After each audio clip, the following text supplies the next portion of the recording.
Pessoal, o iPhone 16 Pro Max está quanto? Olha, iPhone 16 Pro Max, vou ver o preço aqui.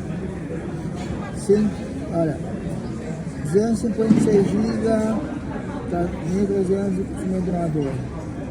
512 GB, 1.599 euros. 1 TB, 1.839 euros. O que você acha? Fala para mim.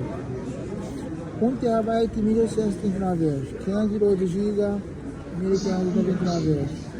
256 GB, 1.399 euros.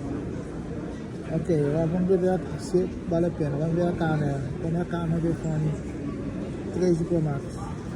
Não, vai ser 16 Pro Max, pessoal. A câmera do iPhone 16 Pro Max. Essa é a câmera. Esse é meu iPhone, vou ver.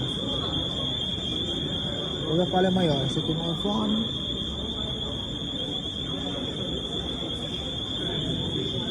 Foto, vídeo. Não vi muita diferença não vi muita qualidade não, gente.